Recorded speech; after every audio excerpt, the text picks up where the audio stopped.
And I suddenly realized, well, of course, rivers have a birth in time as well. And in the case of my country, my spring, that time is the end of the Pleistocene, the retreat of the glaciers, the unclenching of the permafrost. Yeah. And that is the Pleistocene-Holocene boundary, which is when human flourishing begins. Right. So rivers have flourished coevally with human flourishing, and indeed they have enabled and agentially shaped that flourishing. The library was my space, and there was just so much. To the Harbor Grace excursion with the boys to have a time.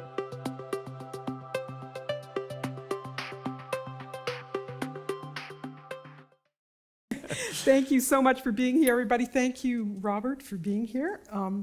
This is such a joy for me. I've been reading this book over the past couple of months since I first laid my greedy little hands on it, and it's one of the most moving books I've read for many years. Oh. It's I was telling you just before, this book really landed with me in a big way, and so I wonder if you could tell us why rivers.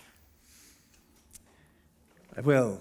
I'll just say thank you to so many people for coming out tonight. I'm a little bit amazed and thrilled. And also, it's a really sunny evening. I know you've had a lot of sunny evenings recently, so I'm not taking you away from anything you haven't seen. But yeah, thank you for coming inside to hear us talk about the outside. Well, 4.5 years thinking about rivers, 5 years. The best definition I have come up with is one that is both precise and completely insufficient, which is a river is a gathering that seeks the sea. Oh. And I mention that just because it speaks of community, a river as a place of meeting, a body, a force, a presence of relation, but also because the answer to why rivers has many, many sources. It has a watershed. It's a question with a watershed. And a book has a watershed too. We think that they rise from a single source sometimes, but that's a delusion, a singularization of a compound thing. Why rivers? Because the rivers in my country are dying. That's one answer. In England, we have not a single river in good overall health. We have not a single river in good chemical health, and we have 14% of our rivers in good ecological health. These are our Environment Agency measures. So I live surrounded by crisis. I also live very close to a little spring, which, if there is one source to this book, is probably that spring. And that spring is a chalk stream spring. And it is a deep, beautiful friend, presence in my life, and has been for many years. It is literally on life support. So I mean by that the water company has fitted what's called an augmentation scheme to this spring, which is a pump that sits in the ground, sucks water up from further down the system, and then forces it as groundwater in next to the spring in order to prevent the spring from drying up. And they're doing that because they know that it would be a catastrophic symbol of crisis. So I live next to a beautiful, rare ecology that is on life support. So one answer is that writing a book about the lives and the deaths of rivers made absolute sense in my country, but I soon realized it was a vast and international question and story, and a very, very ancient one as well. And they move, right? I mean, that's the thing. They're constantly in motion. They evolve. It almost seems they cut through things. They have this agency, which is of course what you talk about in the book. And it feels like that's part of the power of this book, because you keep showing them in motion, and you in motion in them. Yes. And it just there's this extraordinary sense of vibrancy, which is, I'm sure, what you meant to do, but I think that's why it's landed so hard with me, is that it feels somehow as though you are not just describing a revivification, but a resurrection of something that we've lost, and it's very powerful. Well, the title is a question. It's a question for a reason. This is not a declaration, a river is alive, nor is it a river should have rights, and we'll probably come on to talk about this idea of rivers as rights-bearing beings. It really was an exploration, because I think stepping imaginatively into that idea of rivers as alive, of rivers being alive, not as alive, that's the difference, not as alive, is such a confronting and challenging notion for, well, people, shall I say, like us, raised within a rationalist philosophical tradition. Yes, a river brings life, yes, a river carries lives within it, but is the river itself alive? Well, that's a harder question. And my son, my 9-year-old son, as I report early in the book, I was walking him to school and he just said, "So, Dad, what's the title of the book you're working on?"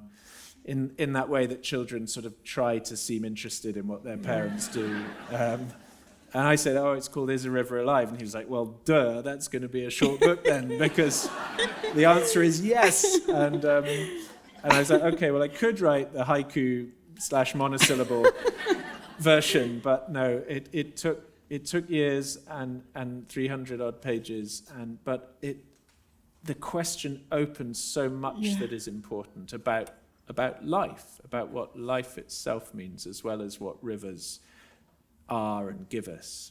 And why we're here. Yeah. It's fundamental. Fundamental. Yeah. So rivers have two births, I guess. One is a constant ongoing birth, which is that of the sources that raise them and rise them in a given, in an ongoing present. And the other is their emergence in time. Right. And I suddenly realized, well, of course, rivers have a birth in time as well. And in the case of my country, my spring, that time is the end of the Pleistocene, the retreat of the glaciers, the unclenching of the permafrost. Yeah. And that is the Pleistocene-Holocene boundary, which is when human flourishing begins. Right.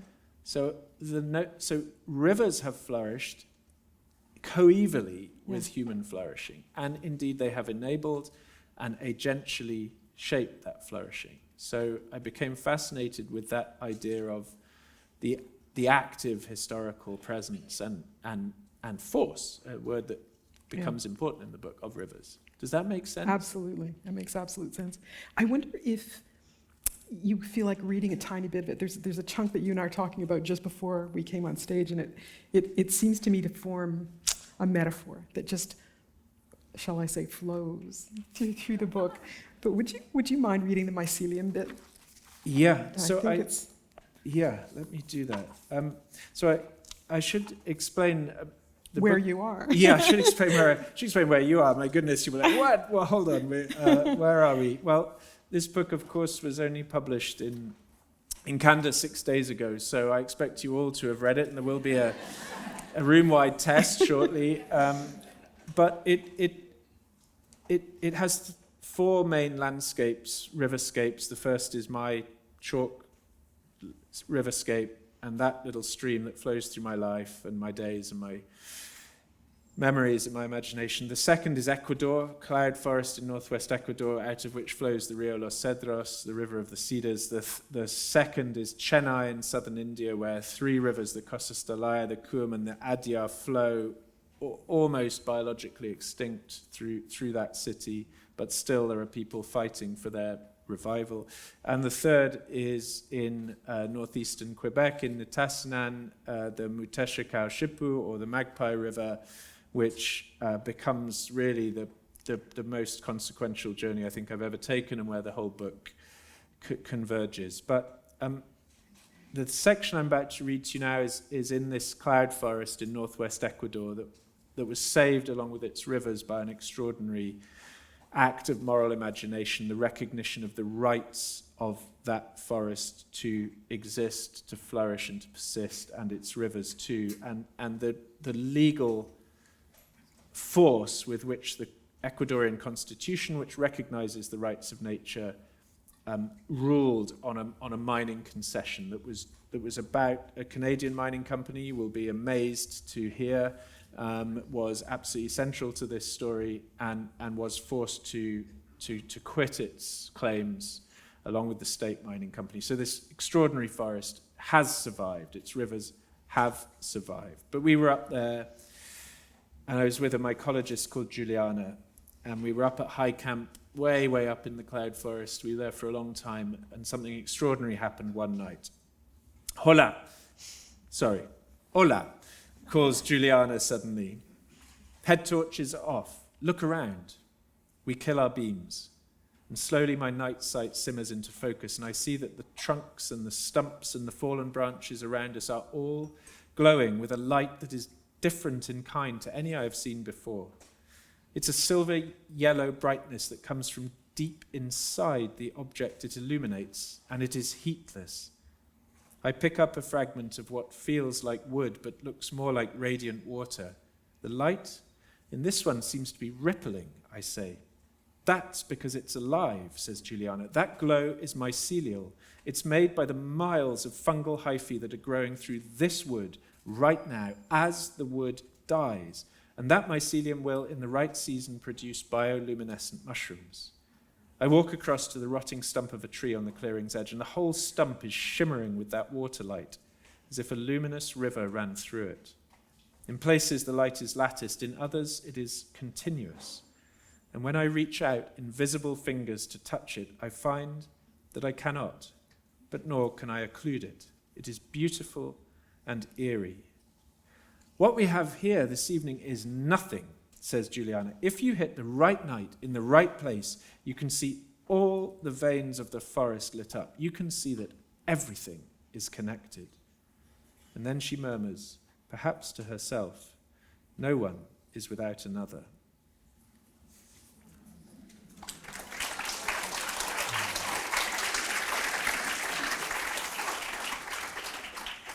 Is that a metaphor to you? Well, it's a literalism before it's a metaphor. You're right. That mycelium is life. That is hyphal fungal life glowing, miles of it and miles of it. And beautifully, it is a metaphor of immense power and suggestion. And Juliana, she's this wonderful presence in the book. Not wonderful because I made her so, just because I wrote her down, and she's even more extraordinary than her written down version. But she had just lost her father very suddenly before she came to the cloud forest. So that's why I think partly this sense of relation and why she's murmuring, no one is without another. And so I think, yes, the mycelium, like the river network, trembles on the brink between matter and metaphor. And that's always been a region, a littoral that I've been interested in. It feels like a message. From the forest? From you. Oh, from me? Yeah. Oh, no, I just write it down. I don't think so. We have a wonderful poet called John Clare. People here will probably know Clare, a 19th century peasant poet, as he became branded and styled at the time. But he has a lovely line. He said, I didn't write my poems, I merely walked around in the fields and picked them up. And, when you have a subject like rivers and when you travel and meet people, as I did, that's what it feels like sometimes. You're just picking them up, writing them down. How did you choose those three rivers? So in each of these places, rivers are under drastic threat of death. In Ecuador, death by mining. In India, death by pollution. And in Quebec, Nitassinan, death by drowning, by damming. And people will have lots of different opinions about damming, but the people I was interested in wanted that river to live, to continue to live. In each of those three places as well, rivers are being radically reimagined at some level as living presences, independent and supplementary to the life that they contain. In others, as rights-bearing beings, possessing inherent, inalienable rights. And so, for example, in Ecuador, as I've discussed, this incredible constitutional set of articles recognizing the rights of nature. In Nitassinan, Quebec, the Muteshika-Shipu became the first Canadian river to have its rights declared in a mirror resolution, a joint resolution between the Mingani Regional Council and the Innu Council at Equaniche, the township near the mouth of the river. And in Chennai, this extraordinary group of young activists, river guardians, I suppose is what I call all of these people, are trying to imagine a just future for water and the people and more than human lives it enables. So that combination of extreme threat and radical reimagining. Yeah, those particular ones. So did you do them in the order in which you write them? Yes. You did? Yes, this book really did. I've never written a book as fast as this. It took a mere 4.5 years, which, trust me, is kind of is full torrent speed for me. So yeah, and it happened in that order, pretty much as you meet it here. It felt to me, as I read it, that something was happening to you. Yes. As you went through those journeys. You were not the same at the end. No, and I never will be.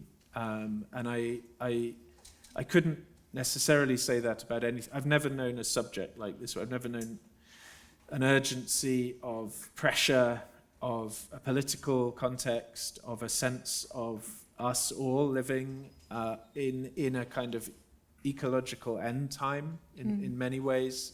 There are other forms of finality that are very strong at the moment as well. South of the border right now we're seeing a hugely aggressive regulatory rollback.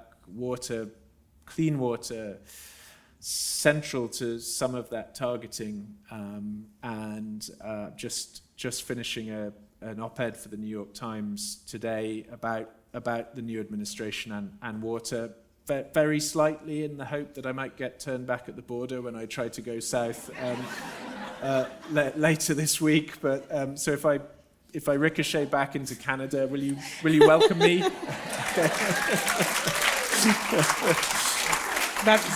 That's a hard yes. That's a hard yes.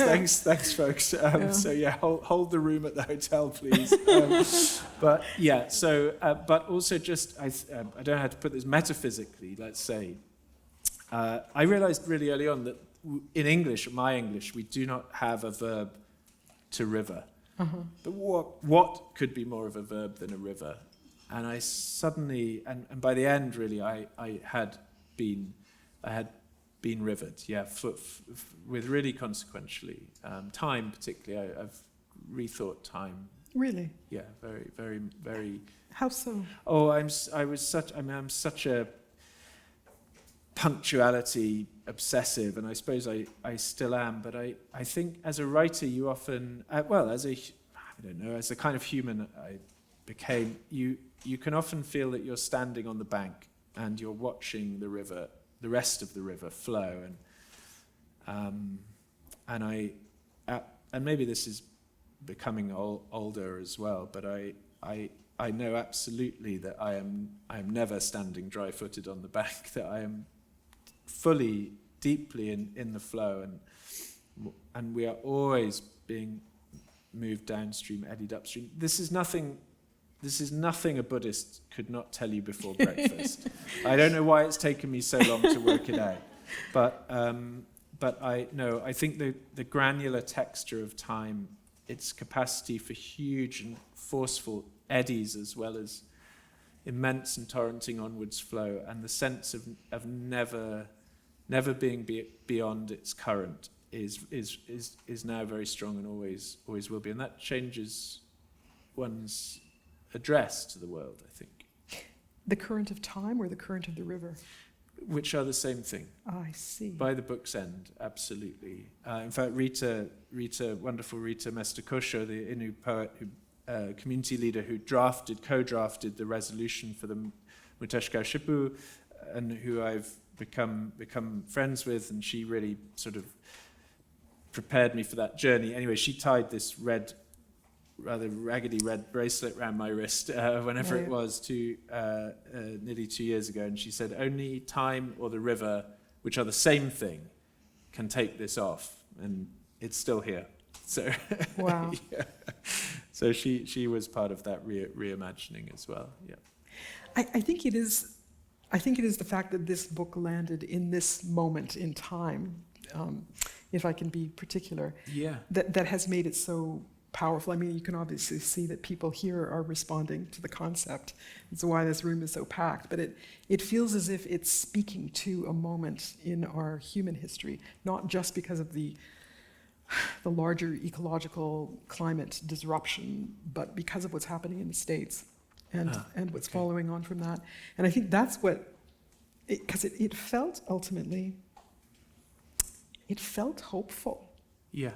Did you feel, I mean, the very end, for example, the very, very end, where you imagine yourself back, or your children back at the Chalk River, and it's... Well... Is it hopeful? Are you?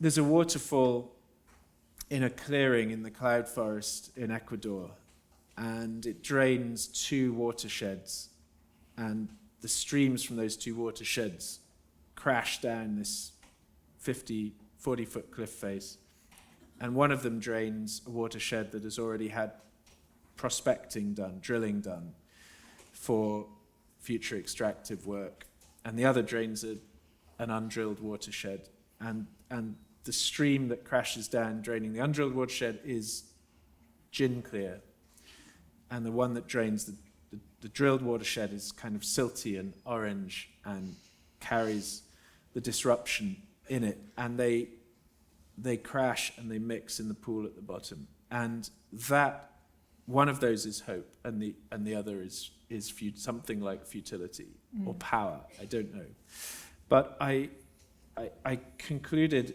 that actually to someone like me, despair is a luxury, right. And by that I don't mean I mean someone as fortunate as me, and the people I saw dreaming of better futures and working often sometimes intergenerationally for a better future for rivers and people, being good ancestors. You know, what right do I have to despair? So, and I also realized that to adapt a line of Tim Winton's, hope is a discipline. Yeah. And it's a discipline because you have to dream of a better way of being, an imagining otherwise of the world. So it has one foot in something like fantasy, but I mean that in the best sense of that word. And the other has to stand on firm ground and push forwards with the labor that is necessary to realize even the conditions of possibility for the manifestation of that otherwise that fantasy has opened to you. So I saw that again and again, the luxury of despair, the discipline of hope. So that's where I ended, probably both the waterfall streams still crashing down and mixing. Yeah. Can you read us the black flies bit? Oh. Would you mind? Yeah, it's just such a great bit. Well, it's a bit Canadian. Yeah, no one here will know much about black flies. No. That's so I'm a Brit coming to tell you about black flies. I hope that's okay. So when we were, I mean, we have the midge, the Scottish midge. I now understand that the midge is like a rank amateur in the blood-sucking insect stakes. So, and I've lost, I would say, cumulatively pints of blood to midges. So I know them well. Anyway, we were a few days down the Muteshka Shipu, and I was with these folk who I'd kind of rattled together with, and we were doing this pretty hard journey. It was about to get a lot harder. That evening when the wind drops, the first wave of black flies hits us.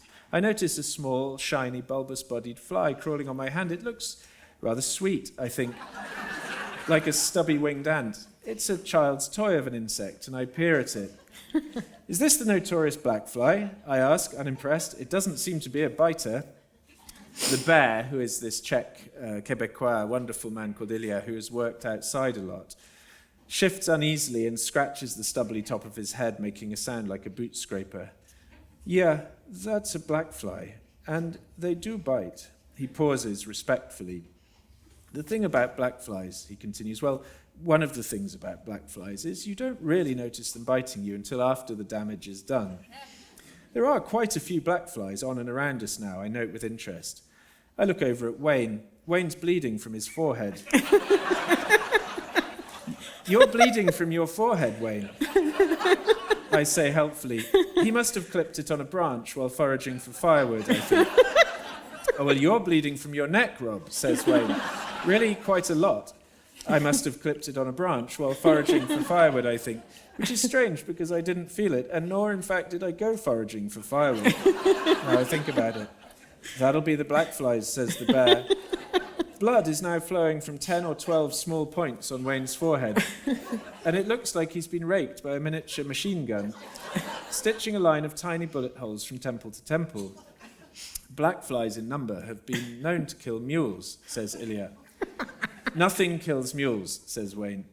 An atom bomb couldn't kill a mule, I say. Mules are the shopping trolleys of the ungulate world. They're fundamentally indestructible. Blackflies can definitely kill mules, says Ilya. I pat a lot more blood off my neck. I'm starting to think that blackflies can probably kill shopping trolleys too. An hour or so later, Wayne walks over to me. My head's topography has been very substantially reshaped by these bites, he says. I examine him and whistle. Wayne's right. Where his temples had been, there are now thickened domes of flesh, histamine taut and shiny, and all the wrinkles on his forehead have vanished. His cheeks are beginning to bulge up and out, impinging on his sight. It's a kind of free bug Botox, Wayne, I say. And anyway, at least what they've done to you is symmetrical. So, yeah, that's okay.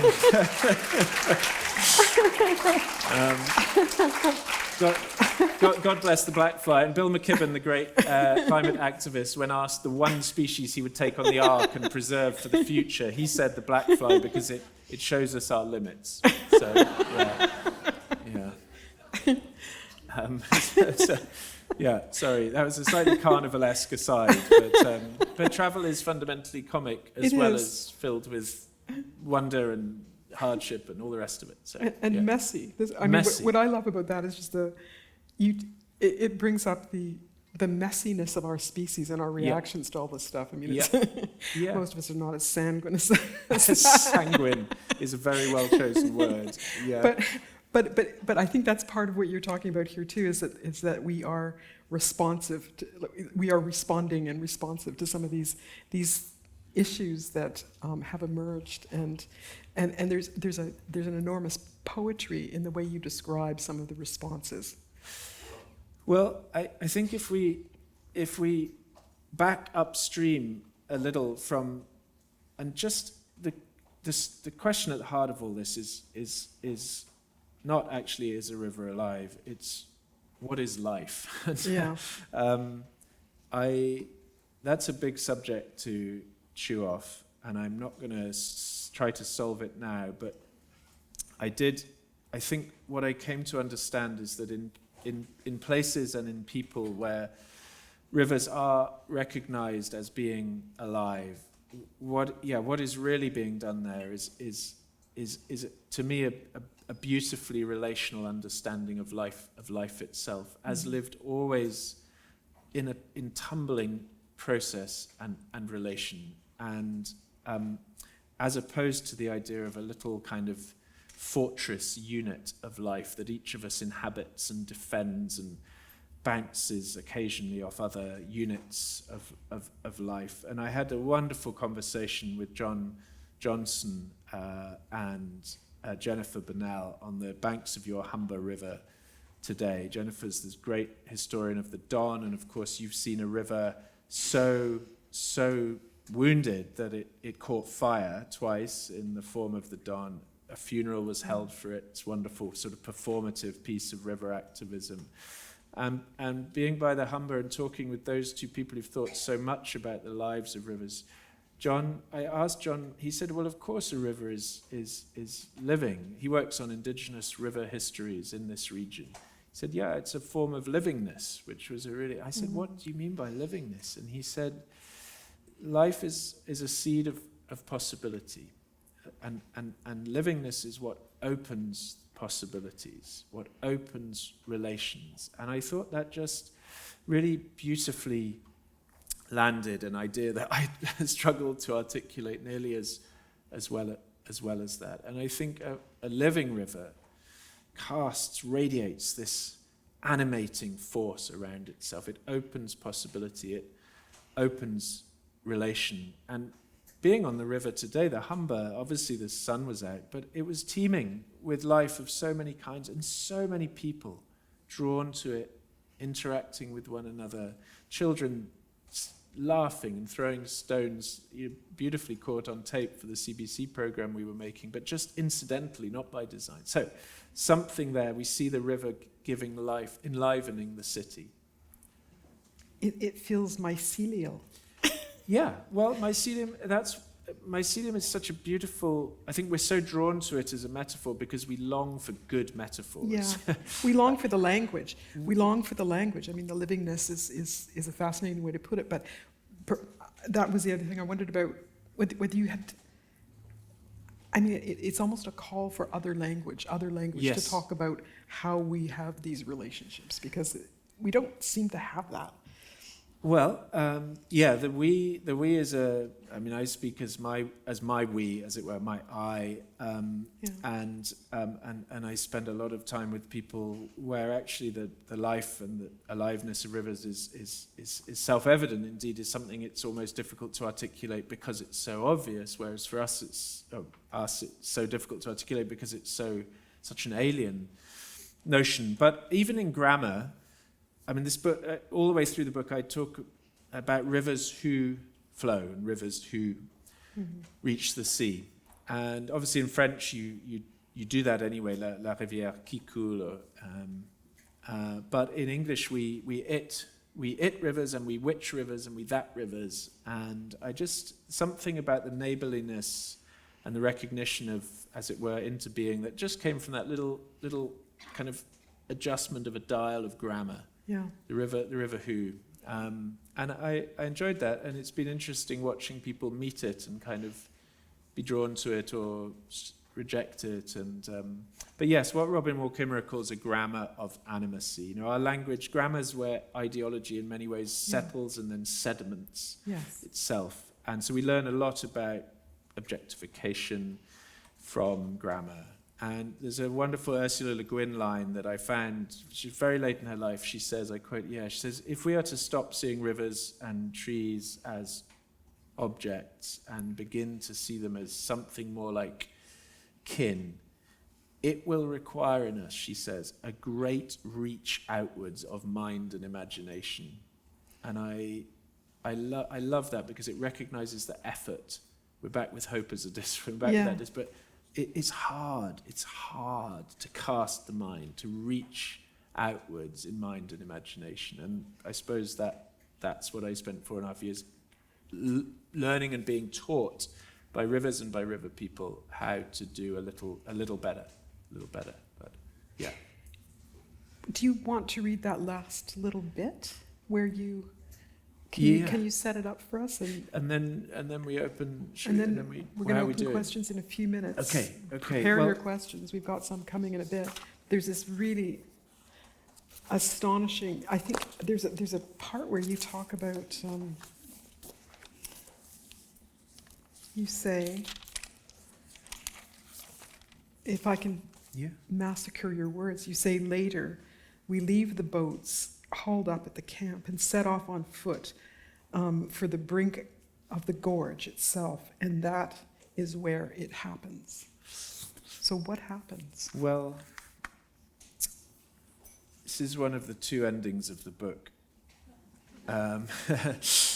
And something happened very near the sea, descending the Muteshikau Shipu. We'd been buried by the river, rivered by the river for days and days, and it had worn away a lot of the norms, I suppose, the conventions of perception. And something happened that, anyway, I'll just read it to you and then I'll be quiet. So we're right on the brink of this immense, where the gathering has converged and millions of tons of water are pouring daily through or weekly through this narrowing, the gorge, which is also the word, of course, for a throat. Right. Then speaking no longer seems tolerable, and I am unable any longer to decline the compulsion to move closer to the river. So I step right to the very brink of the gorge, a few inches from destruction, where water, rock, and air are all three glossy, and I glance up and understand that I am looking into a mouth, an immense river moor that pours between the jaws of the gorge, and I see that this mouth has a tongue, a vast green-white tongue which tapers and glides to its tip right at my feet, and I hear speech. Speech is tumbling out of this mouth, has been tumbling out of it since the old ice left, and that this is a place where ghost realms of times past and future overlap with one another, each transparent to the other, and I try to peer right and left into these laminar worlds, but the river mouth and its river voices hold me in this one here, and the river's tongue now is the tongue of tongues, and the river's song is the song of songs, slip-shifting and shape-sliding and veering, sung in spirals and stars and roars and other notes beyond hearing. And the voice sings what I cannot understand, however much I long to. And my heart is full of flow, and I sit because I can no longer stand. And then I have the dim but unmistakable sense at the shatter belt of my awareness of an incandescent aura made of something like bears and angels, but not bears and angels, something that is always transforming. And in that moment, it is clear to me that this is the aura of a river being. Why should a god make choices we recognize as choices? And the coast of my mind senses this force, and I know that this is no Pepper's ghost, no projection or illusion or trick, and that the question Rita wanted me to ask of the river is nothing to do with fear or age, but is, after all, and of course, the question of life, which is not a question at all, but a world. So find the current, follow the flow, and the river's voices say and sing what I cannot comprehend, and each time I lean my mind out to listen, they retreat in the measure I approach them. So instead, I start to scrawl the pages you are reading here, and the paper glistens with river mist until I'm just jotting words in ink that's blotting in curls as phrases whirl into the notebook from a source vastly greater than the sphere of my skull, and I find tears in my eyes that I did not put there, but the river did.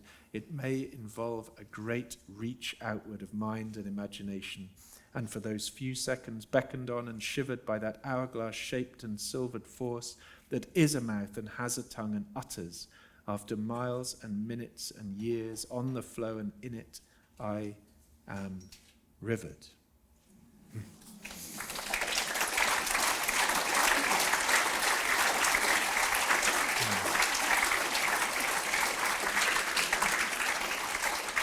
I've never read that. I've once read that aloud. Once, and that was when I was recording the audiobook, which was probably the most humiliating experience of my writerly life. And I will just say, if you haven't recorded an audiobook, you get put in this foam-lined, very small cupboard, which I came to call the fart locker, and then if your stomach gurgles, first of all, they basically force-feed you bananas until it stops gurgling, and then if that doesn't work, they strap a cushion to your belly. And if that doesn't work, you have to assume the audiobook prayer position, which is something like this, and with the cushion there to like open up your anyway. Your gorge. Yeah, the gorge. So the first time I read that, it didn't. Anyway, I was not in as felicitous surrounding as this evening. So thank you very much for making that possible.